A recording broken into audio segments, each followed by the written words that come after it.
shit. So I think I like really pioneered, because now you got everybody want, oh, let's have a celebrity boxing match and like let's get it. It's like, bro, like give me my credit for being the pioneer of that shit. No, you get your flowers for setting that in motion for sure, Bosco, because you ran Nina Boy, you ran Gonzo, and I heard the word on the curb was that you and C-Mac might square off in the ring. Yeah, we were actually supposed to fight before he went to prison. Like we were trying to set that up, but he ended up going to prison. So we didn't get to do it. But he came right home dissing me though. That's the crazy part. Like he came right home and he didn't waste no time. His first interview back home, they asked him about Boskoe. Oh, fuck Boskoe, he's a custer. Like, whoa. He calls you Costco. Yeah, man. So C-Mac and you, I think I think people are interested in that. There's a narrative behind it. Yeah. And it's all love, you know, it's just two gentlemen getting in the ring like old school, like we used to do. We talked our shit, you said some things. Yeah. I said some things. Let's get in there and, let's see who the better man is. Right. And it doesn't have to spill over into anything else but just two men squabbing, selling their differences. Thing, man. He actually just had a horrible ass boxing match the other day. Like I saw that. But you know what? Whether he had a win, lose, or draw, he went behind enemy lines to handle his business. No, I respect what he did. Like I respect it. Like it was dope. But it was horrid though. I ain't gonna lie, it was horrid. It was horrid. It wasn't a boxing match per se. It was kind of like a backyard thing, but it was still like I commend him on taking that initiative. Cause I wouldn't have did that. Like I'm not going to nobody's hood to go fight. Like that's not what I would have did. Like.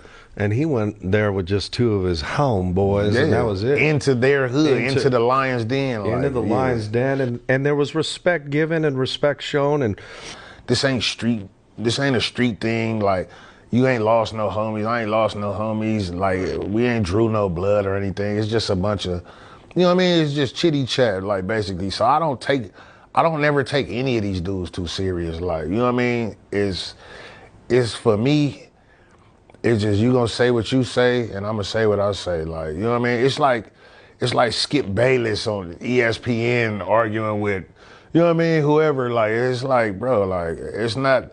Their shit don't spill over into the streets. Like, you know what I mean? So why does ours have to? Just cause we street dudes. Like I'm trying to grow from that. Like, bro, like that's the thing that lost all my homeboys. That's what got all my homeboys life in prison, and you know what I mean? So I'm trying to be a pioneer for peace. Like, you know what I mean? Like, let's push this peace narrative. Like, we all come from the same place. We all come from the same struggle. Like, bro, let's get out of this shit. Let's break the cycle. Like, it's a cycle. Like, you know what I mean? Yeah. Let's break that shit. Let's break it. And what are you telling the youngsters on Queen Street that want to patch in and get put on the hood? And what's your advice to these youngsters, man? Just be smart, bro. Like, if you're going to be a gang member, be more than just a gang member. Don't just like, cause I can't tell nobody like, no, don't be from the hood. And like, you could tell them, but they gonna do what they want to do anyway.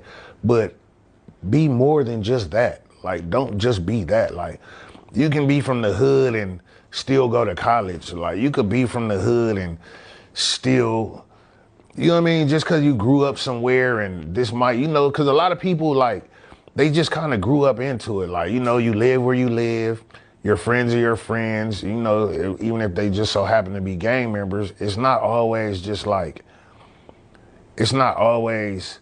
everybody intention to go be a killer or a robber or a dope dealer. Like, you can still be from the hood and still go to work every day. You can still be from the hood and go to college. Like, you know what I mean? You can still go be from the hood and go home and be a father at night. Like, you don't have to be just a gangbanger or just a gang member. Like, if that's the route you take. I'm not saying, like, honestly, at this point, I don't feel like anyone should want to be a gangbanger anymore. Like, the way the world is changing and the way, like, cause a lot of things that we did in our time and a lot of shit that we got away with, these younger dudes will never be able to get away with that shit. You're not gonna be able to get away with it. Like, it's like my advice, like if I could go back and tell the 18-year-old me something, like, go to school, bro. Like, for real, like, go get a trade. Like my mother told me my whole life, why don't you get a trade? Or you know what I mean? We heard it, but it's like, now at this age, it's really a reality. Like, I wished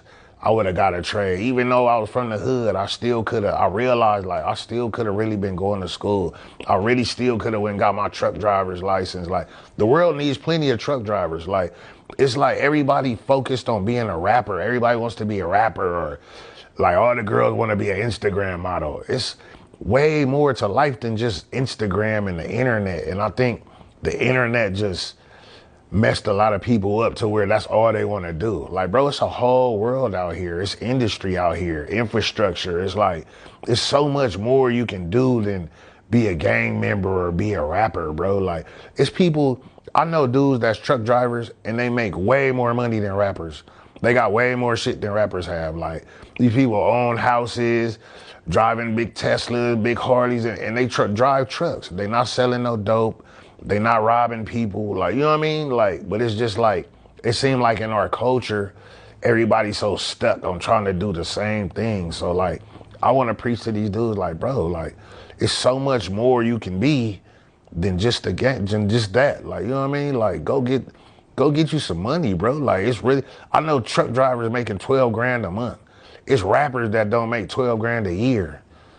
And you know, a lot of people talk about the shattering of the family nucleus, right? Exactly. Like, and do you think that this is all by design, that there's architects designing this culture, this society, or do you think it's just a natural occurrence? Or I feel like it because like they made the black father irrelevant in the home.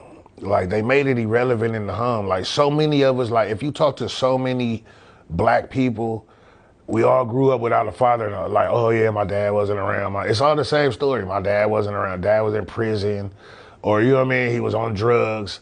I think they put the drugs out there. Like, you know what I mean? The drugs, they put the drugs out there. So either you was doing them and just turned into a bum chasing the drugs, or you was selling them and you got caught and sent to prison.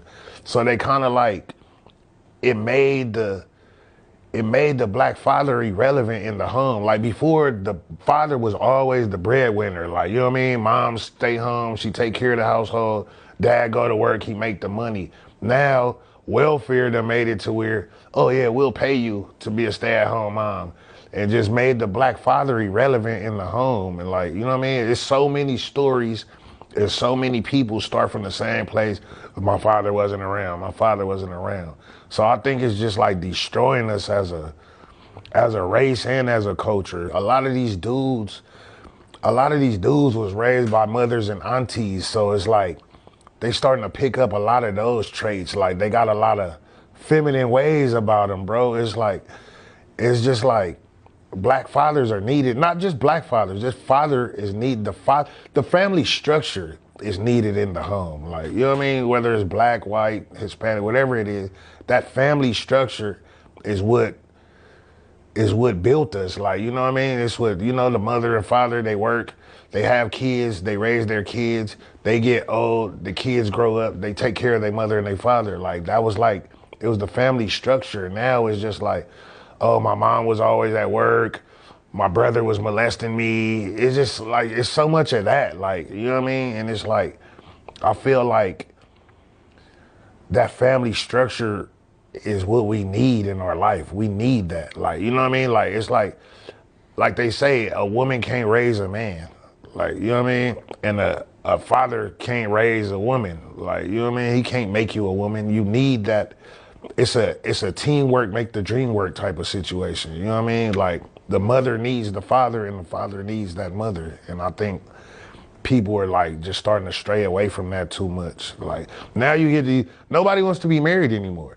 Like, if you ask a dude, have like you 90, that? Yeah. If you notice, 70% of dudes gonna tell you, fuck no, I'm never getting married. Or, you know what I mean? Like, or women, like, oh, I don't need no nigga. I don't need a dude for nothing. I don't need, like, you know what I mean? It's just getting, it's all screwed up, bro. It's all screwed up. Everybody wants to live a rap star's life. Like, you know what I mean? Everything is, oh yeah, rap star, bling, Rolex, Benz. It's like, bro, like, why? Like, I don't have to have a Rolex to have a nice watch.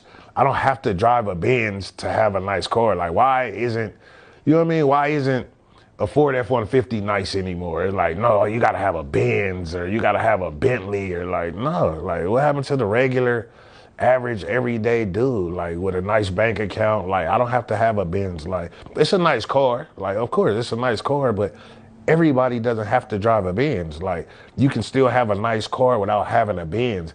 You can still have a nice home without having a mansion. Like you know what I mean? You don't have to have a big fake booty and big fake tits to be a beautiful woman. Like you know what I mean? It just seems like everybody wants to, like just imagine if everybody had a fake butt. Like if every woman in the world just had this big fake ass, like what would the world be like? Like everybody wasn't meant to have a big fake ass. Everybody wasn't meant to have a brand new Benz. Everybody wasn't meant to live in a mansion. And it's just like people need to get back to reality. That's right. Thank you, Big Boskoe. Appreciate it. Man, I appreciate y'all for having me, bro.